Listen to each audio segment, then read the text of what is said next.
I'm going to start in a place today where nobody asked me to start, but it's to my mind one of the most important things that's happened in the last 2 days, and it has been a week. I don't know if you all are exhausted. I am. This whole 24-hour news cycle is designed to exhaust us, and let me tell you, it works. So make sure you take breaks. In any case, one of the things that happened yesterday that kind of went under a lot of people's radar screens was the fact that the Trump administration, and I'm using that term very carefully now because a lot of people are ascribing all the actions that are coming out of the Oval Office to Trump. And I'm watching him, and I don't think he's the one making all these decisions.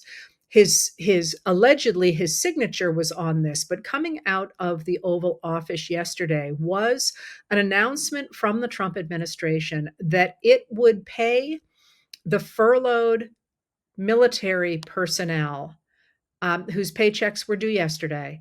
It would pay them, or maybe I think it was yesterday. I think it's the 15th. I'm sorry, I could be wrong on that.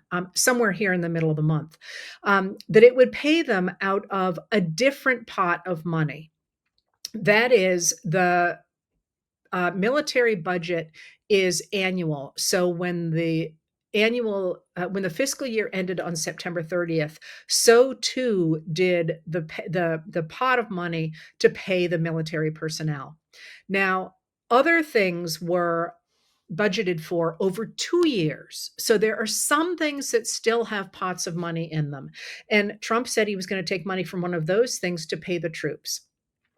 This is a huge deal. And today, White House Press Secretary Carolyn Leavitt said, the Democrats say it's illegal, but this was just a creative solution. And why don't they want to pay the troops? In fact, the Democrats do want to pay the troops. Everybody wants to pay the troops.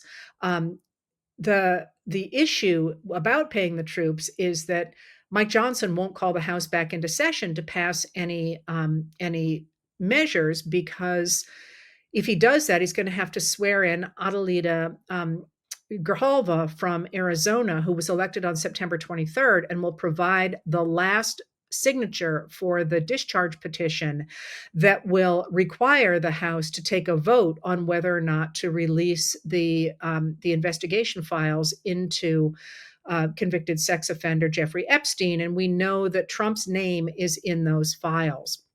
So, in effect, the House is shut down to keep from having to swear in Adelita Grijalva.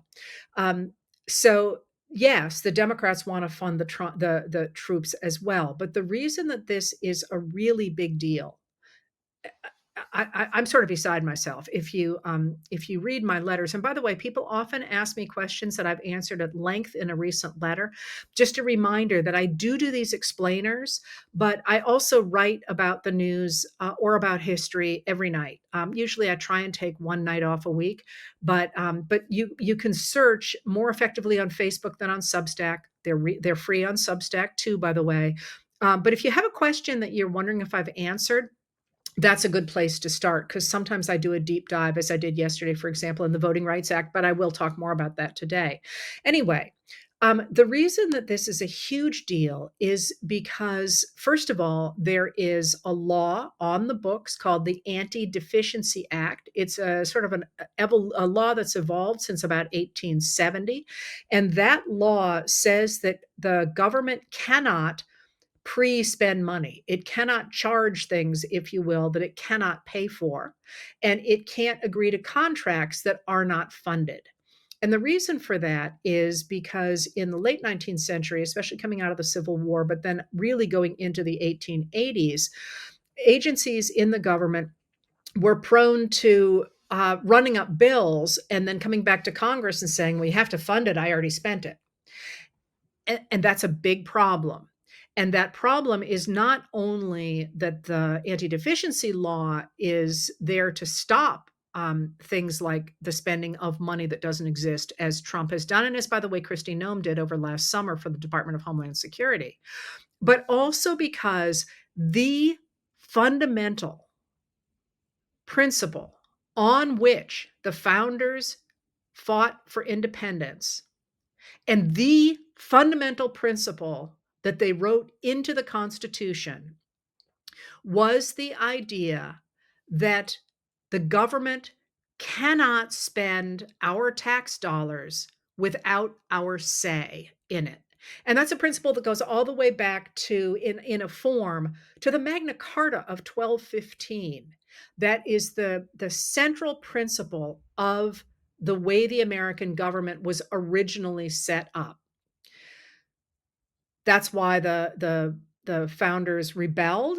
That's why they fought against the tea tax, the tax on tea. It was actually not the tax on tea that sparked the Boston Tea Party in 1773, by the way. It was the Tea Act. There was a tax put on tea and a number of other products in, I'm going to go with 1770.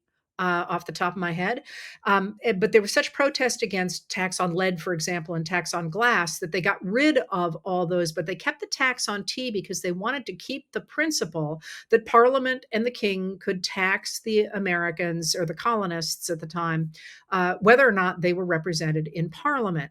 And then in 1773, with the Tea Act, what they did is they gave a monopoly on one particular tea company, and that would lower the price of tea. And the colonists recognized that lower prices might get people to say, "Okay, we'll buy that tea anyway," and that would establish the principle that the U.S. that Parliament could tax the colonists whether or not they had representation, and that's what led to the Boston Tea Party. And you know where all that went from there. So the idea that Americans want to pay the troops, so they should put up with this extraordinary power grab looks very similar to that. And what Trump has done by saying, "Oh, I'm just going to take money from over here to use to pay the troops," is he is undermining the fundamental concept that is embodied in the Constitution, which is that only the legislative branch can make appropriations and decide how our tax dollars are spent.